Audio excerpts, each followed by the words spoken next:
we're just a few months removed from the most controversial trade in NBA history. The Mavericks, with the biggest jump in NBA draft lottery history, they jump up 10 spots to grab the number 1 overall pick. And they are currently planning on selecting Duke superstar freshman phenom Cooper Flagg.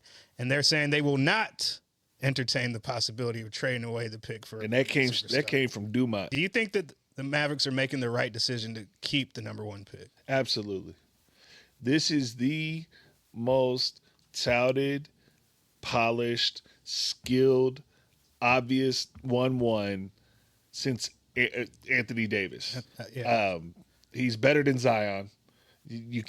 Zion was hyped, but I would say Cat was pretty polished, but Cat didn't get the same praise as AD. They ended up going to that championship game, and everybody thought they were going to win, but he relied on the twins too much, the Harrison twins, instead of Devin Booker and Cat. But Devin Booker came off the bench, didn't he? Yeah. Stephen A. threw the white card out there, so it is what it is. I'm gonna react to Stephen A. The fact that he's a white dude. We just passed the white dude train along. The tariffs are too high. I did see this. Yeah. You know where I'm going? Yeah. The tariffs are too high. We had to go American this time with the Mavs. with Dirk to Luka to now Cooper Flagg. We were driving them Euro cars, and we had to switch to we had to switch to a Chevy. Had to get something Ford tough.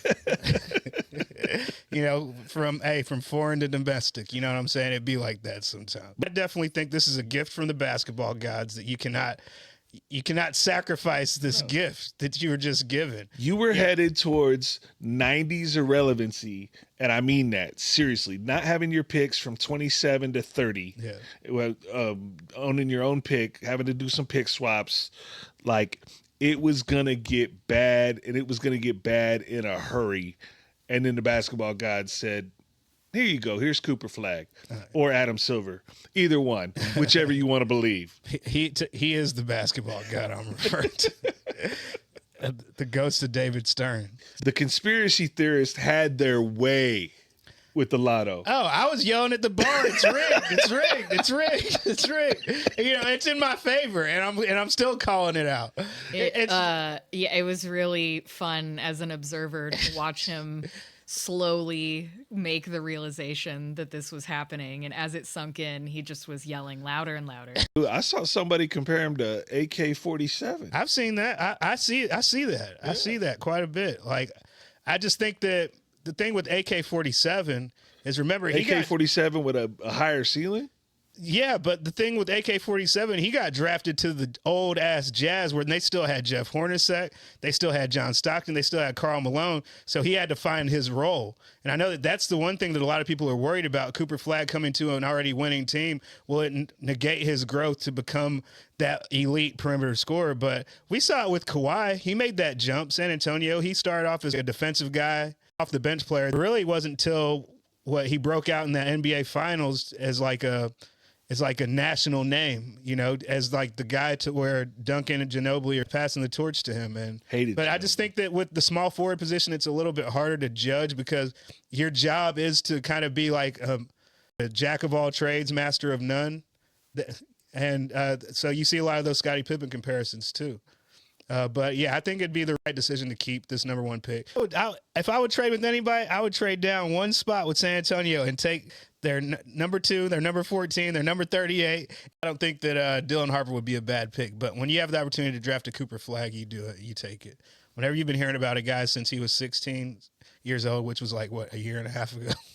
Yeah, he's only 18 and a half. 18, yeah, he turned. And the thing is with him, I watched this whole season. Every 2 weeks, if I would turn on the TV to watch him play, he added something else to his game. Like, you could see him growing. And then it's like, I think in December, it's like, oh, happy 18th birthday to Cooper Flagg. I'm like, man, this dude been on campus for a whole semester, 17 years old.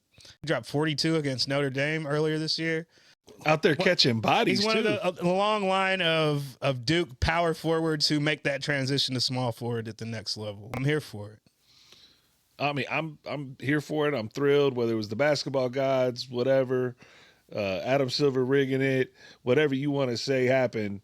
The Dallas Mavericks hold the number 1 pick in a generational draft. Would you trade the number 1 pick to get Luka back in Dallas? As long as Nico and Dumont are here, Luka's not coming back. But Could I rewind January 31st and still have Luka and not get Cooper Flagg and be thrilled? Absolutely. But considering the way that everything's played out, I'm good with Cooper Flagg. This is where you come to see the difference between a Mavericks fan and a Luka fan. Are you an MFFL or are you here for 77? I think it's as simple as that. I went to Reunion Arena. I went through those bad days. Yep. I went and saw the 3 J's play all 5 games. They were healthy together. I've been through it, man. Martin Millsap, Lauren Meyer, Cherokee Parks, Chris Anstey. I seen them all. And I wasn't ready to go back to that. I like those jerseys to be an alternate for something for us to wear while we're a winning team. I don't want to go back to the feeling of when we had those green jerseys. I'm going to go through a list. Okay. Of NBA superstars. Even better. And you stop me whenever there's a player that I name that you would take instead of keeping the number 1 pick for Cooper Flagg. I've only got 2 in my head. So. Okay. All right. Well, there's about 8 of these dudes that we just throwing out. All right. I'm going to start with Devin Booker or Cooper Flagg. Cooper Flagg. Kevin Durant, Cooper Flagg. Cooper Flagg at 18.5. Joel Embiid or Cooper Flagg. Cooper Flagg's knees work and he's 18.5. Jason Tatum or Cooper Flagg. He's got a torn Achilles. So he's a champion. He's a champion with a torn Achilles. Give me the 18-year-old. Cade Cunningham or Cooper Flagg. That's pulling on your hometown heartstrings. That's my Agtown boy, man. Oh, shout out Cade Cunningham. Man, I hadn't even thought of Cade Cunningham coming home. But give me Cooper Flagg. Shai Gilgeous-Alexander or Mr. Cooper Flagg. I guess you have to have a conversation, but he's older than Luka. By like 2 months. Yeah, I know. But you're saying if you wouldn't do it for Luka, you wouldn't do it for Right. SGA? Yeah. He's a 2-way player. Anthony Ant-Man Edwards. I would consider it. You would consider it. Yeah, we would have a conversation. I think Cade Cunningham's better than Anthony Edwards. That's just me. Everybody likes Ant because, he makes more posters than everybody. He can shoot posterize some. Yeah, his jumpers come a long way, but to me, Cade's just so smooth, man. He's smooth. He's a true combo guard. He's a great rebounder. And to me, the one thing that's missing is like if he can start hitting those threes at a consistent clip, then there's no stopping him. Would you trade the number 1 pick, who is probably going to be Cooper Flagg, for Giannis Antetokounmpo? Man, the conversation is real. The money doesn't work. The financials don't work. I've seen some people be like, I'd trade Anthony Davis for Giannis. Yeah. But I don't think I'm trading Cooper Flagg. I think his skill set is different. Obviously, Giannis is a big bully. He's a champion. But with this team, with the way it's constructed, I want the 3. I want Cooper Flagg. Which NBA superstar would you trade for the number 1 pick? Wemby. Okay. That's it. Wemby And Ant. Wemby, Ant, no Jokic? He's too old. He's too old? It's a young man's game. Yeah, but Wemby hurt too. Modern day Ralph Sampson. Ralph Sampson started off as a thing. You just don't know how it goes with a 7'4", 200-pound person. Well, agreed. If you're telling me Wemby's healthy with it's some type of blood clot. Yeah. Wemby is the only guy in the NBA that you would trade and the rights for Cooper Flagg for. And I could be talked into Anthony Edwards. How do you think that he fits with the current roster? Man, he's so talented. I think he fits in perfectly. It's going to be a seamless transition. Think about how long you're going to be when you're talking about lively Anthony Davis and Cooper Flagg, and the ability to switch, the ability to block shots from the weak side. It's going to be nasty. It's really like a 90s type of front court. In basketball, there's only like 3 positions anymore. There's 5 players out there. But, pretty much you have your rim runner, you have your facilitator, and then all the rest of you motherfuckers stand over there and shoot threes. That's just what it is now. Yep. And Cooper Flagg, I think initially he's going to have to be one of those guys who goes over there and shoots threes. Going into the NCAA tournament, he was only shooting 33% from 3, but he finished the season shooting just under 39%. So he was stroking during the tournament. And his jumper is smooth. It looks good. Yeah, he was an 84% free throw shooter.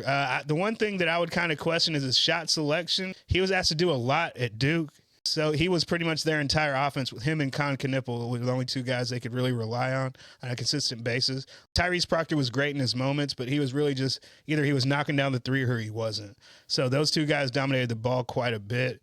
I would think that early on in the season, you could see a lot of experimentation with him being a point forward just because we're going to need He can facilitate a little bit. Averaging 4 assists a game in college. There are guys who play point guard right now in the NBA that weren't doing that in college, and he was a post player able to do that. He can handle the ball, push it up the court. Yeah, more of a post-up power forward at Duke this past season. But moving forward, coming to the Mavericks, a lot of us are looking at him to be a small forward at the next level, or maybe even a small ball center at some points in time. Sorry, PJ Washington, but you ain't a starter no more. No. That doesn't mean you're not going to play, because I'm pretty sure there's going to be situations where you would have him and Flagg in there. But is he still on the team? He's here technically. He's on the roster right now. He's a hometown dude. I want him to be a Mav, but standing on business. Yeah, man, that whole. But the thing is, like, everything that he does, Cooper Flagg does better. You're 6'7", he's 6'8". The only thing you have is he's a little bit wider, he's a little bit bulkier.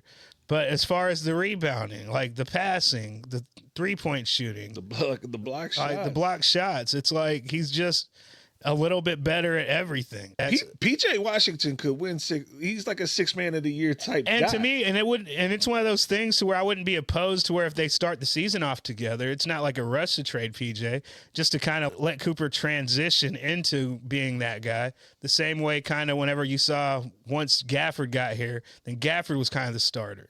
And then Lively would play in these situations where he'd end up playing more minutes than Gafford. But, you know, it's not about who he would finish the game. Yeah, it's about the finisher. It's about who finishes the game. Say if we were to play against Golden State, then he could play small ball center whenever Draymond's out there, because you're not worried about Draymond Green on Cooper Flagg at that point. Mismatch, exactly.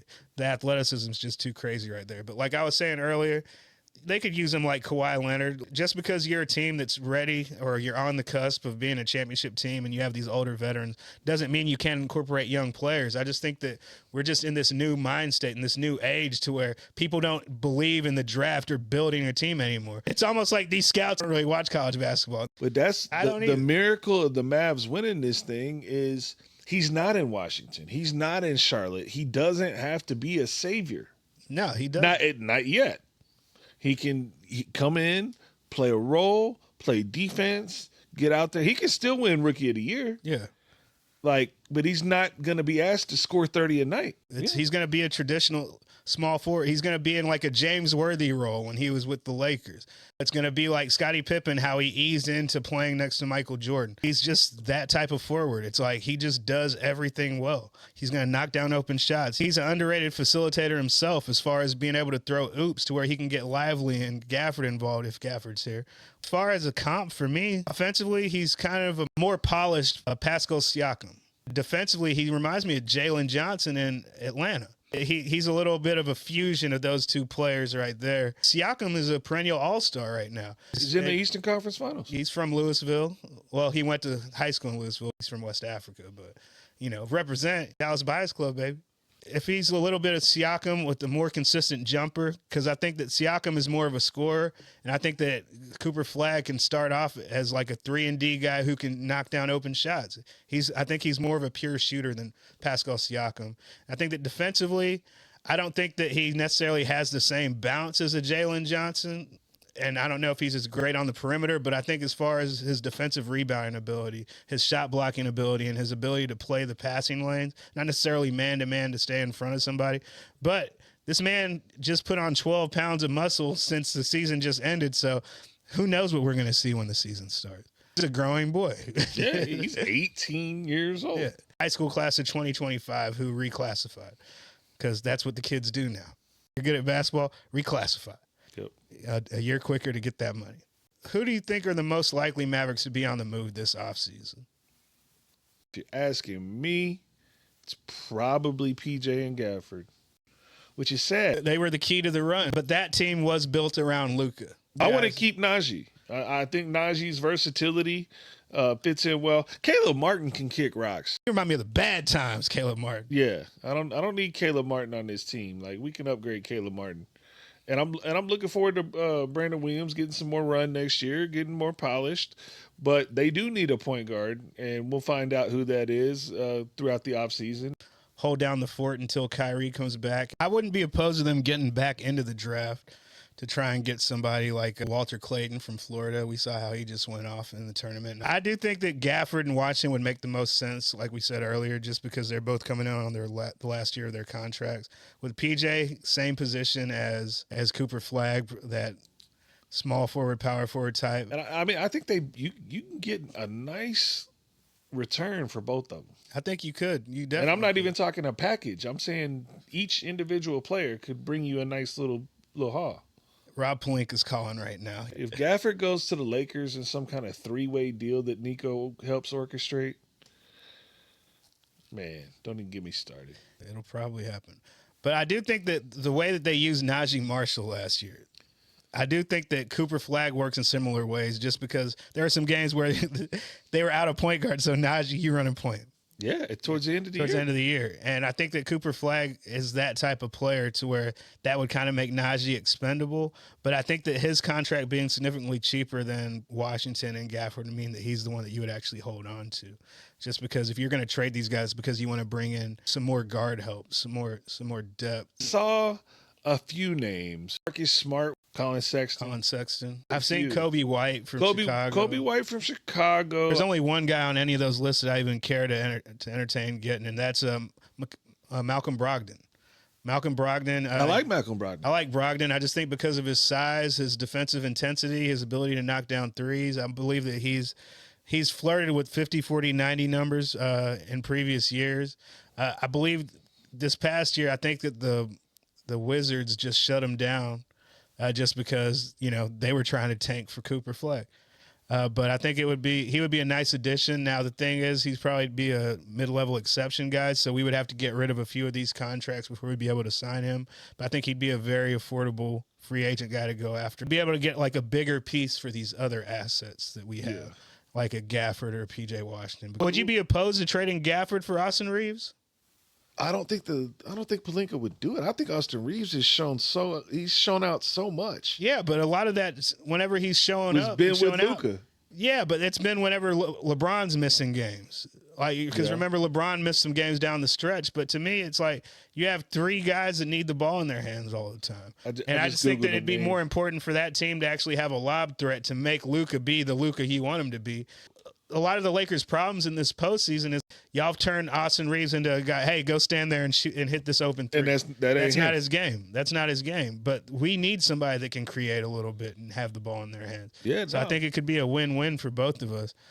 And if you can get your hands on Austin Reeves, let's do it. He's been a baller since OU. I've seen him in the Big 12. Yeah. But he's an even better pro than I even thought. Oh, no. To me, he's a guy that you thought, it's like, oh, yeah, he's an NBA player. He might mess around and make an all-star game. I'm going to throw it your way. Huh. And it makes sense. It's another older player to add to this team. Chris Paul. No. Come in and play point guard until Kyrie's ready to go and then go back to the bench? Nah, and I'm one of the biggest Chris Paul fans ever. Nah. His veteran minimum, he's played like 20 years. You got to give him like $20 million. Yeah, true. True that. His vet min is like way too high. But we're going to have to get under the apron either way. Yeah, and the way for us to get under the apron, I think that if you were able to, I think Gafford has the highest. Yeah, it'd be Gafford. But if you're not trading Clay, no, you're not trading Clay.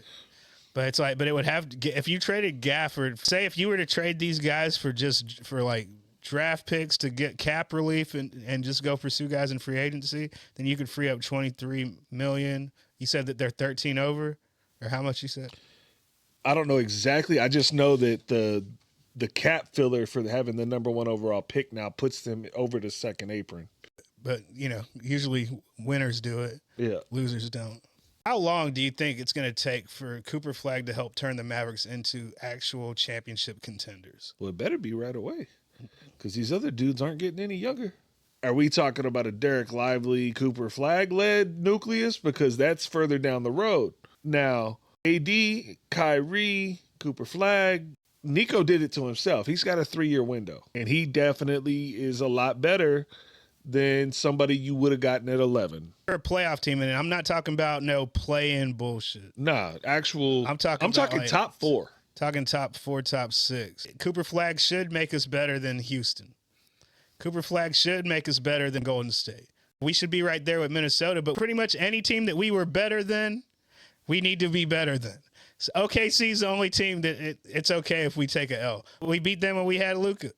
Denver, we would have beat them this year. Now the perfect time to fire Nico Harrison? Yes. Always. It's always a good time to fire Nico. It always is. And like I said, one of the main reasons why he broke up the team is because he felt like we could never beat the Celtics with this team, with the Luka-led team. Now that Jason Tatum's hurt, we probably would have won a championship. Trading away Luka because you're afraid of Jason Tatum. He gone. Kyrie didn't show up in them finals. So how you put that on Luka? You're the one who traded Grimes away, too. Why you had to make 2 bad moves in 1 week?